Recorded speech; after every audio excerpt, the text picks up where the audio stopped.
Hey guys, it's Turk, and chapter 1047's out. You know what that means? I'm gonna do what I did last time and do a live reaction read here, read along with maybe I can put it like this. Oh yeah, this is better. Of the new chapter. I fucking am very excited. I don't know. Let's see. Let's just get going. Also, I want to pull up.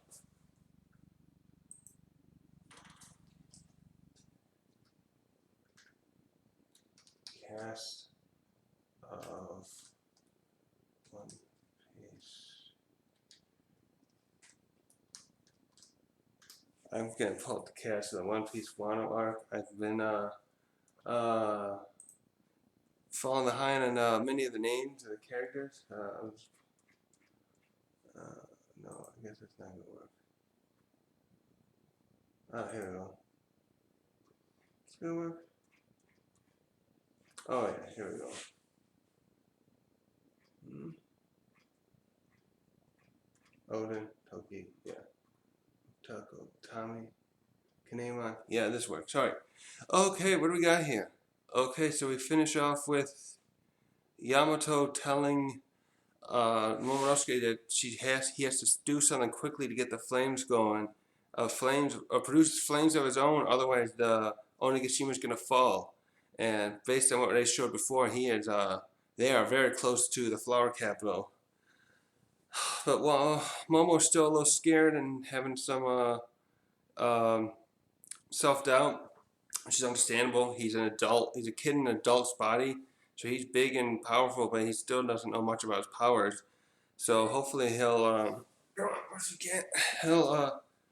I think her screaming at him isn't gonna frankly help. But that said, she's right. This is gonna be an all or nothing kind of thing. Oh wow, we're getting another flashback. So we get a flashback now. Momonosuke remember the day that Odin Castle burned down and his mother uh, and sending him to the future with her fruit power. What was her name? Toko, not Toko. What was her name? Toki, right, Toki. See, I get these names. Oh, Kanema was there right at the moment when it happened. If I go now on the horse. But Kanema, so at the moment this happened, Momonosuke wanted everyone to go together. He didn't want to go by himself with Kinemon. And Kinemon is having to convince him that you're gonna have to do this, that you have to listen to your mother. This is the land of the samurai. One suffers a great failure, their life is usually forfeit. No man should question the resolve of a woman who speaks with such conviction. Well, I like that line. Conviction, especially conviction, yes. Don't listen. If someone speaks with such conviction, you should be able to trust them and know that they're. That's always something I think they show a lot as a plot point in like some movies where certain characters speak about what they to like some other form, usually like with law enforcement or something. Where like, oh, this is what's happening, this is what's wrong, and we have to do something, and the often their conviction seems a little lacking because they seem so emotionally uh, and more emotionally invested in the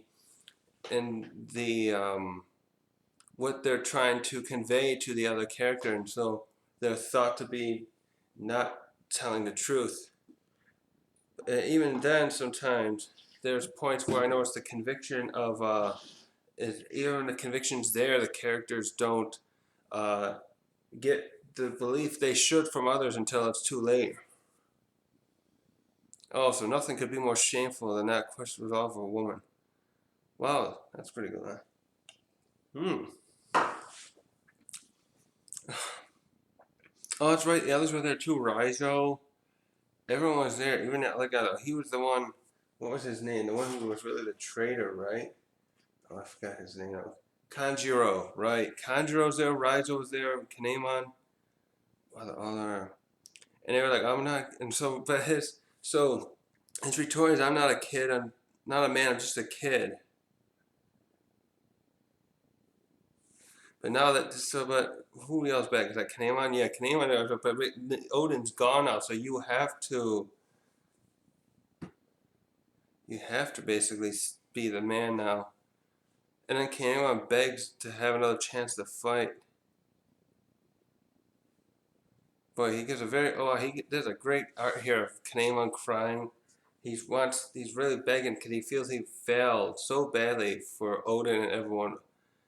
And we have this excellent show of his weeping, the way we saw with what's her name? I can't think of Momonosuke's sister. I'm forgetting her name right now.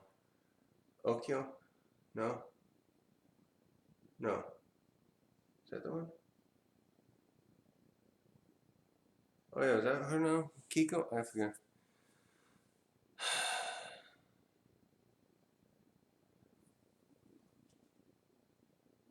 So we have this great scene there with that siren absorbing this. Since I'm doing this for live, I'm trying to absorb some of the text.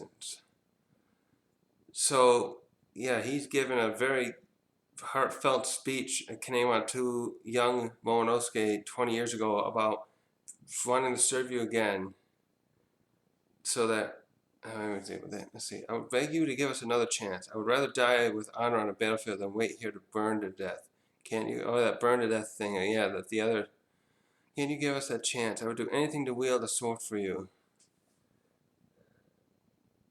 Wow, that really got through to Momonosuke because he walks away from his mother, goes up to Kinemon and turns to his mother, and there's a great bit of him there weeping as well, saying he's gonna go.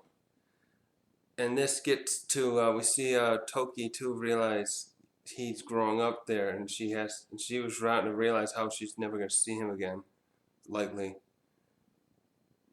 And now we switch. Oh, that's good. So now we shift back to the present, and Momonosuke is saying to himself how he'd never be able to face his mother if he doesn't fix things, and he leaves it like this.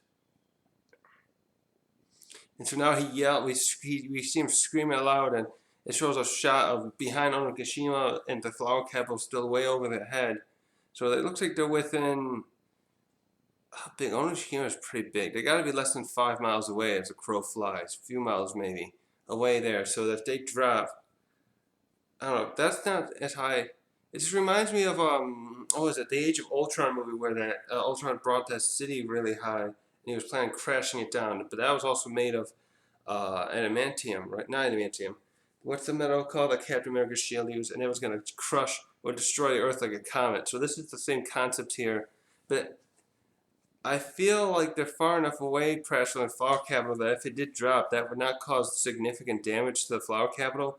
So at the very least, though, they have to stop this now to keep everyone inside from dying, because that's still such a great height. You can see they're really high in the air. It's got to be a mile high. All right, so now we're back to, here we go. Here we go, we got the main event. So he did. Now we go back, we got the lightning crashing down. We show the top of Onigashima, we see lightning and storm clouds above, and it's I think there's thunder sound effects in Japanese or something. And Kaido says, I actually asked Luffy, you were able to grab lightning? That is so ridiculous. But he seems to be still having fun with this too. He's not saying like in a way like, oh, how can you? He's like accepting the fact that Luffy seems to be outrageously odd character now in terms of power and ability. And Luffy just starts hurling the lightning bolt at him, and he looks like he's come up with a name for it. And he's just called a Gumu Gumu no Thunderbolt. And he just flings it toward Kaido. We see a great little him doing it with that smile on his face. But Kaido appears to be able to dodge it. And he's getting ready to retaliate with his Kanabo gun, and says, if you can keep playing around all you want.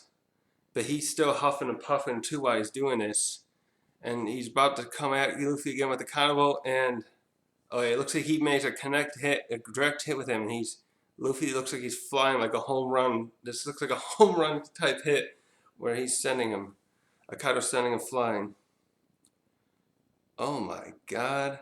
Look, Luffy flies away and he catches a lightning bolt and uses it to spin around like an acrobat, like a gymnast. Oh my, what the fuck?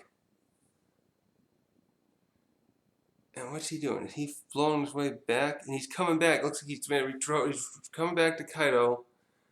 And Kaido's trying to give him his own, weird his advice. Like he's been trying to say, like, what was that last one where he said, like, oh, it doesn't matter how you, what, it doesn't matter how you win. You just do it. It just like he doesn't care about who gets hurt and who suffers as long as the end meets. He kind of like an ends justify the means kind of character, it seems, with Kaido, and Luffy can't stand it. And so now he says, in the end, a strong devil fruit power isn't enough to conquer the seas. And Kaido, yeah, he's coming back to Kaido and he's getting ready to swing at him again. Luffy's getting ready to do some kind of technique. And it looks like Kaido makes direct contact with him there. And now, oh god, he really whacked Luffy there. Oh god, and now Kaido's continuing this monologue of sorts of advice. And he says, look at Roger, who had no... Roger really had no fruit power? Damn, there goes my theory about him having Blackbeard's fruit. Fuck. I really thought, if you've seen, I have a video I made about 2.5 years ago where I speculated that Roger had the Black Darkness fruit. And my reasoning for that was that it was after the chapter, it was from the chapter where um, Roger and Whitebeard clashed about 25 years ago when they clashed on an island in Odin's flashback from his point of view. I thought of this because Blackbeard was there at the time as a kid, Wilder. Because Blackbeard saw the fight as a kid, I was speculating that Roger had this darkness fruit and maybe got it from rocks from the 38 years ago battle at God Valley. That he had that fruit, and that was what would even the odds in his fight between him and Whitebeard. Like, maybe not at that point, they highly respected each other the 25 years ago bout. And I would think Whitebeard would not use the fruit anymore, and his own fruit power against Roger, because he wants a fair mano-a-mano fight. And for that reason, I was speculating that Roger, in previous fights, after the God Valley incident, he must have, he probably would have had that fruit, and him and Whitebeard becoming rivals from that point on would be, he would be able to use that fruit to negate Whitebeard's powers, and they would have to clash using their weapons. The Whitebeard's that halberd, it's not a halberd, type weapon, and Roger having his sword. But now, oh man, everyone's gonna eat that bit up. That answers a lot. Wow, Oda is really dropping some little tidbit information here, like the one with Big Mom said about the One Piece, a part of a One Piece being there.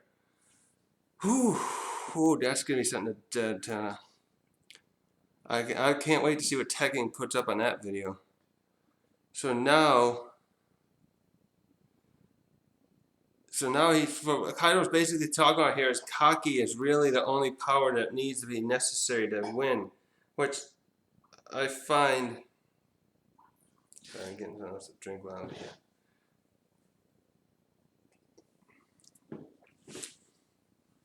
So what Kaido is basically saying here is that, yeah, having no fruit power, having Haki and strength is more important than having a devil fruit power. He says so now he's whacked Luffy down, and Luffy appears to hit the ground, and he's bouncing back up, and Kaido's preparing to hit him once again. He's waiting for Luffy to rebound up to him. Oh fuck, and he hits Luffy with a massive Thunder Baga, and Luffy just looks friggin' out of it now. Oh, but he's not, he's not going down without a fight. Hold on, this camera. I need to adjust it so I can put my thing like this. There we go. I can bring it a little closer. So Luffy there for a second looks like he's completely out of it. He's even got the bird spinning around, the little dizzy cartoon effect. One other cartoon effect, I don't know, we should have like a cartoon bingo, and everything Luffy's doing is part of the cartoons and the mask and everything else. But so Luffy grabs Kaido by his chest, and he's probably turning into rubber because he looks like he's pulling him like a shirt, and he's up in the sky. And he's not letting go to Kaido, and he's pulling Kaido. It looks like he's trying to pull Kaido up with him, and Kaido's like frustrated. He can't make Luffy's hand let go, and he tries using the Kanabo to push it off.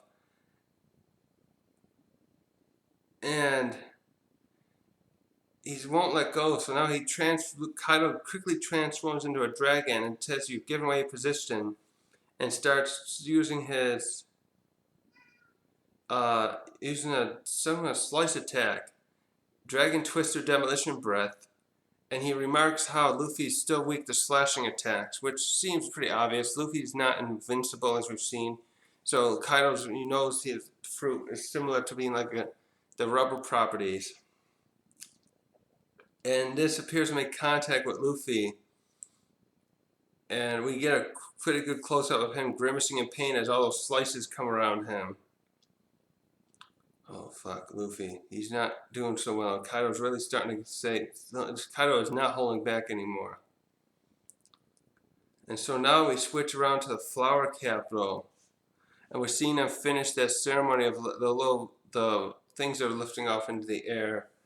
And so everyone's having fun, act like it's like they're free again from back in the days they were before Kaido and Orochi and their reign of terror. And they even remarked that this festival's going to end soon, and when the sun rises, we'll be slaves again. And everyone's talking about that they hope to manage to survive the next year. And we even see two of the other people here. We got that girl. Who's that one? One with the little hair, the little bowl cut, and the guy with the mask. They are with them. I can't find their names. I can't remember the names. And they're looking up at the sky too. And oh, the little girl. She's talking about please reach her daddy, the one who sacrificed himself a while back. And now we're back to the fight. And Kaido's still running, let go of me, get down here. And it looks like he's directly, kind of, another Boro breath has directly hit Luffy, and he's looked all ashed up again. So he's holding on to Kaido still, though? What's he planning on doing? Yeah, it looks like he's holding on. So he must have something up his sleeve, huh? So now we have, I was switching to the Dome Interior, and we got people talking to her girl, the one who taught Luffy how to use the advanced hockey. Oh, that other guy was Hitetsu, right? Hyogoro, yeah? And he tells the whole island, they're talking about the whole island is falling, and he just laughs back and says that's because Kaido's at the end of his rope, so he knows this is positive, that they still have a chance.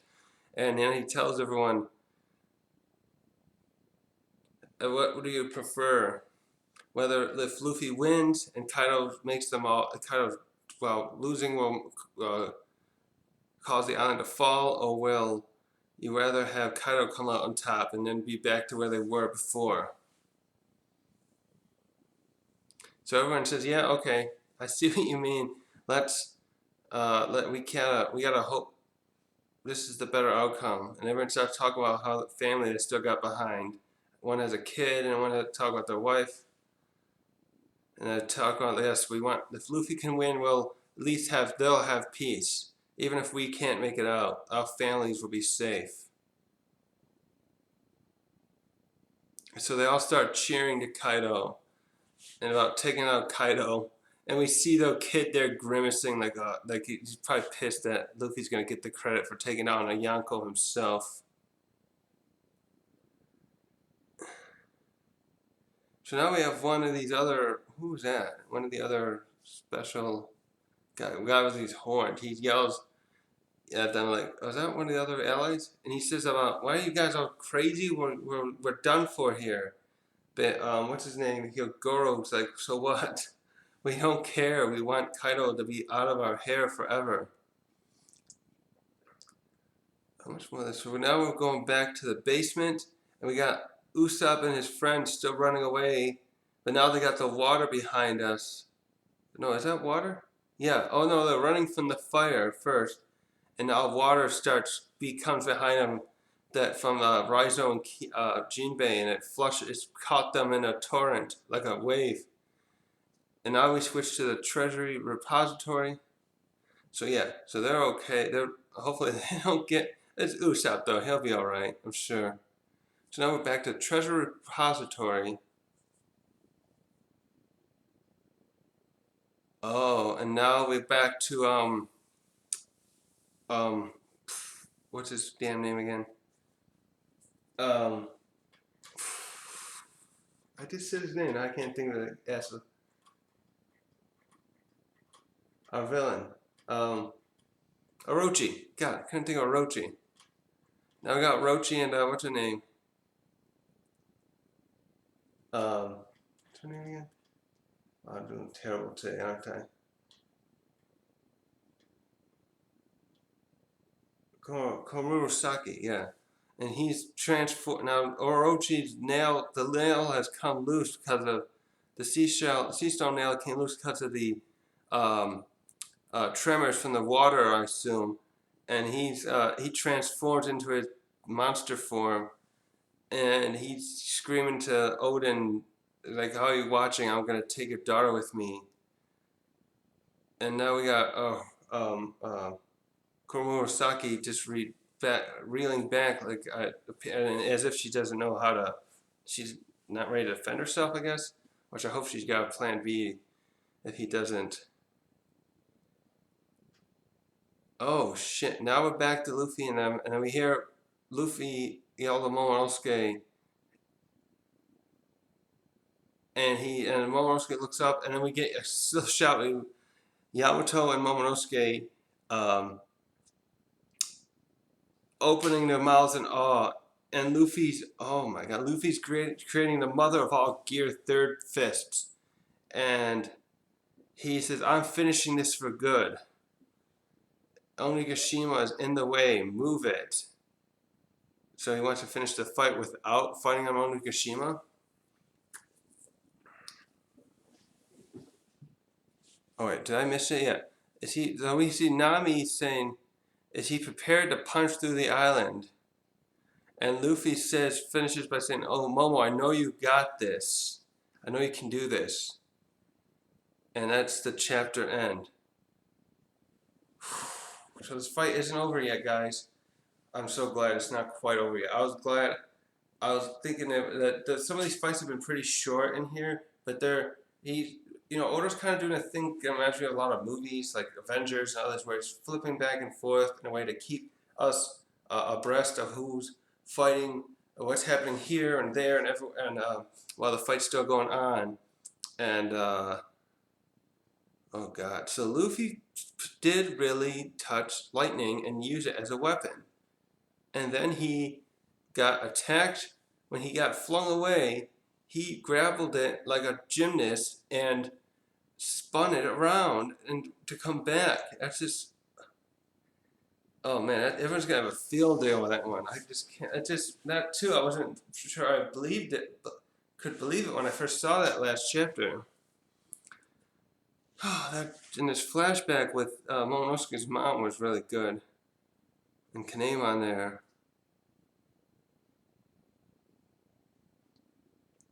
Luffy's gotta get serious though. I'm serious. He's looked like I thought he was about to get knocked out again here. He's really taking hit from Kaido. This fight reminds me a bit of his and between him and Rob Lucci, where he first got gear second, and he kept turning it off and on. He had to keep pushing himself, and he's taking so many hits. It makes sense too. This is also another zone fight he's having, but now we know he is a zone. He's having another zone fight where it's more or less similar to where he really got to push himself, and he's really got to he's taking all kinds of hits, but he's still getting back up. He's just like, it's like the Rocky movies, really, where he's getting punched around by like uh, Dolph Lundgren's version character or Mr. T, and he's just coming back, and he's not gonna let him. He's not gonna. He's not gonna take no for an answer. Let's say. So what did he do? So he waited up there. He's taking hits from Burrow Breath, and he creates. Oh my God, that fist! That fist looks so awesome. How did I gotta use that for reference for the. I'm trying to draw hands, and I just cannot do them that well. I can do them better than feet, though. I'm terrible at feet, but hands, I'm okay. I can do like barely passable, and this fist, the knuckles, everything just look amazing. The dark and the light. And it's not color, of course, and it's just amazing how well you can tell it's a hand. So he's got to try gear third fist, I guess, to really finish off Kaido. And he's samurai. Everyone, it got the same kind of stuff. The samurai and everyone else separated, like saying, "Okay, you can do this. Our lives are in your hands." And I think Luffy he's basically hearing them, and he basically said as much before that he has to do this for everyone. So that's the chapter for today. I'm gonna leave it at that. And wow, there's just a lot to unlock. Oh, that's right. Oh, the white. The Roger thing, everyone's gonna be on that. I'm already looking at those videos. Looking at those videos, Roger did not have a devil fruit, and we got it confirmed after all these years of speculation. Damn, that threw my thing out the window though. I really thought I thought it would be cool if Black. I never seen like Roger would be one to really use his fruit power much if he had it, the way Big Mom does, or Whitebeard. But if he had one, I could see how it would make him more formidable. Which, you know, actually, who was that? Tekken just had a video about that where he talked about they what if the uncle had no devil fruits? I didn't watch it yet because I wanted to just wait. Those what if ones aren't always my cup of tea with videos of anybody's, but that may be more interesting to see that now and see how he'll follow up with that. But the fact that he didn't have any fruit is just amazing. He must have just been a clever bastard, Roger. Just he snuck into Big Mom's top land one time to steal the road poneglyph map, and oh my God. So he's kind of like Garp. He's like the pirate version of Garp when you think about it. Garp is this hero of the Marines, and he's just a puncher, brawler like Luffy without any fruit. And so Roger just seems like he must be the same way. He's just like a fighter who, just was clever. Anyways, yeah, I'm gonna end it here today. Thanks.